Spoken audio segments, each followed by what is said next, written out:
ఇది నిజంగా ఆశ్చర్యకరమైన క్వశ్చన్స్. అందరూ కూడా బాగా వినండి. Sensible questions. ఈ సిట్లో చంద్రబాబు వేసిన అధికారులు ఎవరు తెలుసా? ఒకరు కృష్ణయ్య సమీప బంధువు. ఈ కృష్ణయ్య ఎవడు? కృష్ణయ్య సమీప బంధువు గోపీనాథ్ జట్టి. ఈ కృష్ణయ్య ఎవడు? చెప్పమా, కృష్ణయ్య ఎవడు ఏంటి చూపించండి ఒకసారి.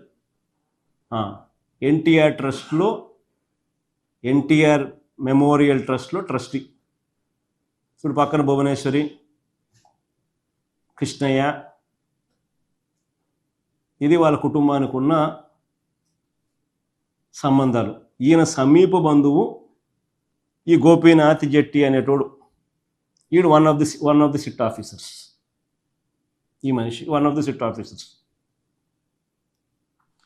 ఈయన రిటైర్డ్ అయినా కూడా ఈ కృష్ణయ్య మీద చంద్రబాబుకి ఎంత ప్రేమ అంటే, ఈయన రిటైర్డ్ అయిపోయి ఇన్ని సంవత్సరాలు అయిపోయిన తర్వాత ఎన్టీఆర్ ట్రస్ట్లో, ఎన్టీఆర్ మెమోరియల్ ట్రస్ట్లో ట్రస్టీగా పెట్టుకోవడం అనేది కాక, రిటైర్ అయిపోయిన ఎన్ని సంవత్సరాల తర్వాత కూడా ఇప్పుడు కూడా ఈ స్టేట్ గవర్నమెంట్లో ఇప్పుడు AP pollution control board chairman. ఇప్పుడు కూడా ఏపీ పొల్యూషన్ కంట్రోల్ బోర్డుకు చైర్మన్. ఇలాంటి వెస్టెడ్ ఇంట్రెస్ట్తో ఉన్న వ్యక్తి సమీప బంధువు, one of the SIT officers. పోనీ ఇంకొక ఆఫీసర్ చూద్దామా. ఇంకొక ఆఫీసర్ ఎవడు? డిఐజీ త్రిపాఠి. ఈ సర్వశ్రేష్ఠ త్రిపాఠి అనేవాడు ఎలాంటి వాడు నేను చెప్పాల్సిన పనిలా. రాష్ట్రంలో ప్రతి ఒక్కరికి తెలుసు.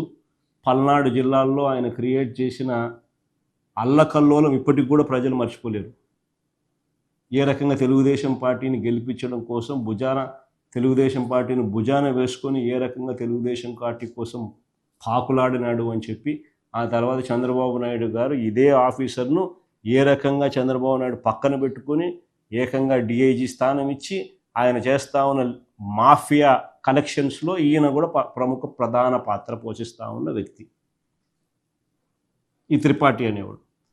ఈయన వన్ ఆఫ్ ది ఆఫీసర్. సిట్లో ఇలాంటి ఆఫీసర్లు నేను చెప్తున్నా.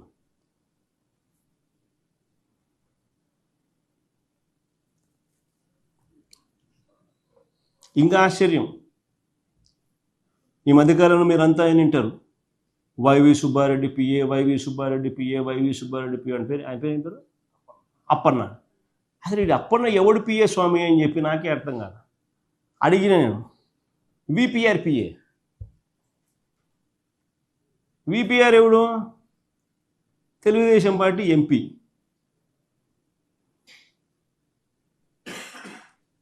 అవును, ఆయన చెక్ ఎవ్రీ మంత్ శాలరీ తీసుకుంటున్నాడు ఆయన దగ్గర నుంచి, చెక్స్.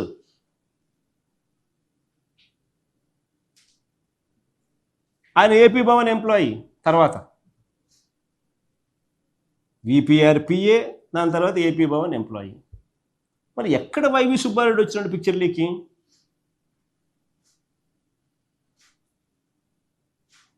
ఎందుకు ఆయన విపిఆర్ పిఏ అని బయటికి రావడంలా? ఎందుకు ఆయన ఏపీ భవన్ ఎంప్లాయీ అని బయటికి రావడంలా?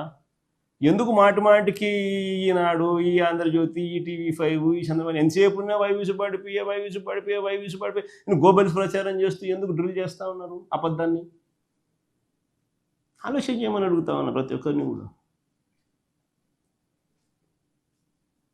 అంటే ఒక అబద్ధాన్ని నిజం చేయడం కోసము ఒక సిస్టమేటిక్ పద్ధతిలో ఏ రకంగా వ్యవస్థలు కూడబలుకుని ఏ రకంగా ఇరికిచ్చే కార్యక్రమం చేయడంలో ఏ రకంగా వీళ్ళంతా దిట్టలు అని చెప్పడానికి. అన్నిటికన్నా ఆశ్చర్యం ఏం తెలుసా? ఇవన్నీ జరిగింది ఎప్పుడు? ఈయన ముఖ్యమంత్రిగా ఉండగా, ఈయన ప్రభుత్వంలో జరుగుతాయి. అన్నిటికన్నా ఆశ్చర్యం ఇది. ఈయన ముఖ్యమంత్రిగా ఉండగా, ఈయన ప్రభుత్వంలో, ఈయన హయాంలో ఇవన్నీ టీటీడీలో జరుగుతూ ఉన్నాయి.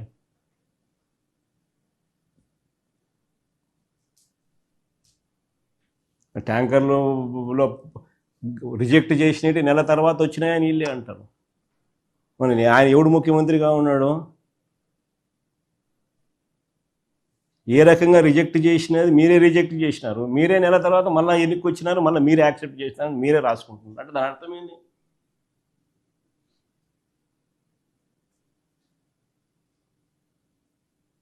అంటే ఏ రకంగా ఒక అబద్ధాన్ని నిజం చెప్పడం కోసం అని చెప్పి వీళ్ళు పడతా ఉన్న అగసాట్లు నిజంగా చూస్తూ ఉంటే ఆశ్చర్యం కలిగిస్తాయి.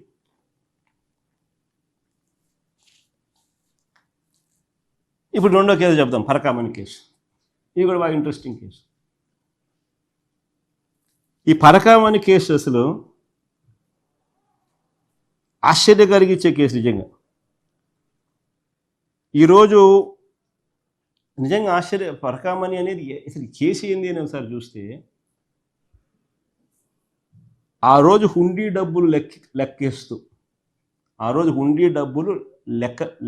లెక్కిస్తూ చిన్న చోరీ, 9 నోట్లు, $9 వర్త్ 72,000 ఇండియన్ కరెన్సీ,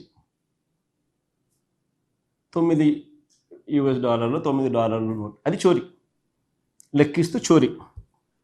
ఆ దొంగను పట్టుకున్న పోలీసు అధికారి మరణించేలా చంద్రబాబు వ్యవస్థలను దిగజార్చాడు. ఆశ్చర్యం ఇది. డ్రైవ్ చేస్తా పోతారు, సరే వినండి మీరు అంతా. మీరు $72,000 విలువ చేసే $9 నోట్లను చోరీ చేస్తుండగా ఆ దొంగను పట్టుకోవడం నేరం అవుతుందా? నేను అడుగుతా ఉన్నా, ఆ దొంగను పట్టుకోవడం నేరం అవుతుందా? దీనికి ప్రాయశ్చిత్తంగా ఆ దొంగ కుటుంబ సభ్యులు 14 కోట్లు విలువైన వారి ఆస్తులను వారు దేవుడికి ఇవ్వడం తప్పవుతుందా? నేను అడుగుతా ఉన్నా మిమ్మల్ని.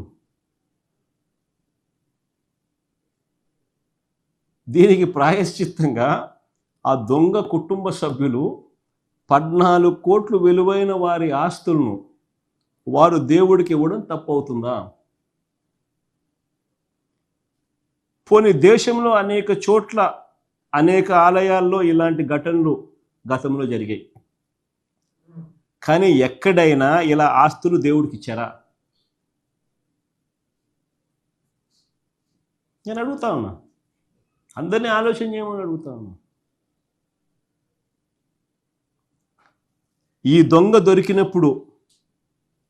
దొరికినప్పుడు కేసు నమోదైంది, తిరుపతి కోర్టులో ఛార్జ్ షీట్ వేసినారు, మెగా లోక్ అదాలత్ కోర్టులో కేసును పరిష్కరించారు. అన్ని కోర్టుల పరిధిలో ప్రాపర్ కోర్ట్ ప్రొసీజర్తో, అంటే జరగాల్సిన జ్యుడిషియల్ ప్రాసెస్ అంతా జరిగింది. కేసు నమోదు చేసినారు, తిరుపతి కోర్టులో ఛార్జ్ షీట్ వేసినారు, మెగా లోక్ అదాలత్ కోర్టులో కేసును పరిష్కరించినారు. జరగాల్సిన జ్యుడిషియల్ ప్రాసెస్ అంతా జరిగింది. ఇందులో ఏదైనా సాంకేతిక పరమైన ఏదైనా అంశాలు ఏమైనా ఉంటే దర్యాప్తు చేసుకోవచ్చు, తప్పులేదు. కానీ రాజకీయం కోసం, రాజకీయాలు మనసులో పెట్టుకొని ఈ ఘటన జరిగినప్పుడు అక్కడ చైర్మన్గా వైవి సుబ్బారెడ్డి ఉన్నాడనో, అక్కడ చైర్మన్గా భూమన కరుణాకర్ రెడ్డి ఉన్నాడనో, వాళ్ళ మీద బురద జల్లాలని తప్పుడు స్టేట్మెంట్ల కోసం, తప్పుడు స్టేట్మెంట్లు ఇచ్చే విధంగా ఇవ్వాలి అని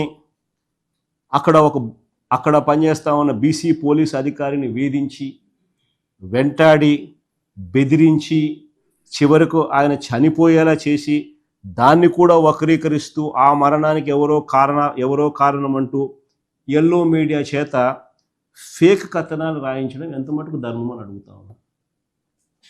ఇది ఎంత మటుకు సమంజసం అని అడుగుతా ఉన్నా. నేను అడుగుతా ఉన్నా మిమ్మల్ని అందరినీ కూడా, మీ ద్వారా రాష్ట్ర ప్రజలందరూ కూడా చూడమని అడుగుతా ఉన్నా. దొరికిన దొంగ జిఆర్ స్వామి మఠంలో క్లర్కుగా 30 ఏళ్ళ నుంచి పనిచేస్తూ ఉన్నాడు. ఆ దొరికిన దొంగ 30 ఏళ్ళ నుంచి జీయర్ మఠంలో క్లర్క్గా పనిచేస్తూ ఉన్నాడు. పరకామణి లెక్కింపులో ఎన్నో సంవత్సరాల నుంచి పాల్గొంటా ఉన్నాడు.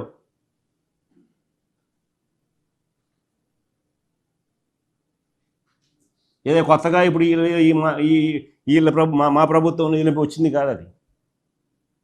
30 ఏళ్ళగా ఆయన జీయర్ మఠంలో క్లర్క్గా పనిచేస్తూ ఉన్నాడు. 30 ఏళ్ళగా పరకామణి లెక్కింపులో ఎన్నో సంవత్సరాల నుంచి పాల్గొంటా ఉన్నాడు. మరి చంద్రబాబు ప్రభుత్వంలో గతంలో ఎందుకు పట్టుకోలేకపోయినారు అంటున్నాడు. Very simple question.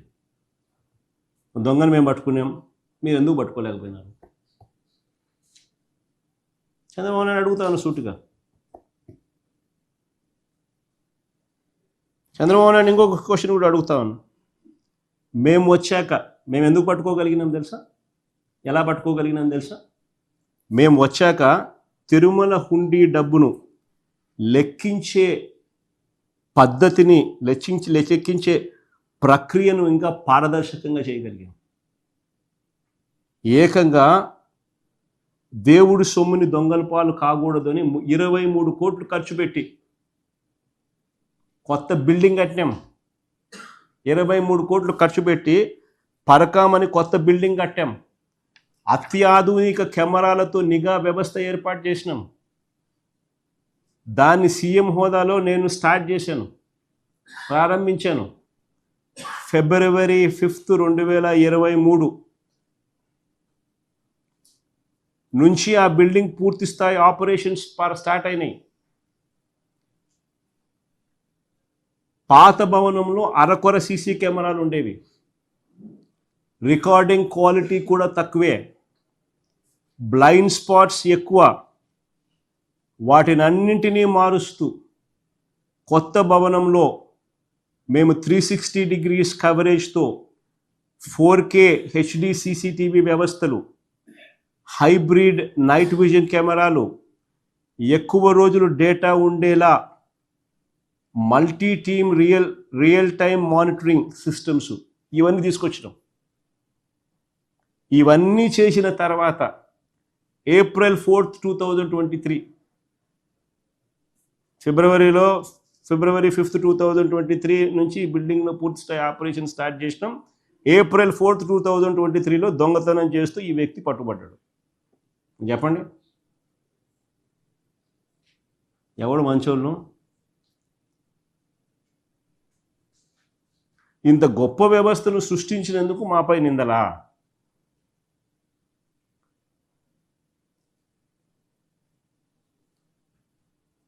సంవత్సరాలు దశాబ్దాలుగా ఉన్నాడు, ఇదే పని చేస్తూ ఉన్నాడు అని చెప్పి అనుకోవచ్చు. చంద్రబాబు నాయుడు హయాంలో ఎవడు పట్టుకోలా, జరుగుతుంది. మా హయాంలో పట్టుకొని ఈ గతంలో ఏం జరిగిందో దేవునికి తెలుసు. 9 నోట్లు దొరికినాడు, 72,000 విలువ అంతే. ఏకంగా 14 కోట్ల రూపాయలు వర్త్ టీటీడీకి దేవునికి రాసిచ్చినాడు వాళ్ళ కుటుంబం. ఏది చేస్తూ ఉన్నారు స్వామి మీరంతా?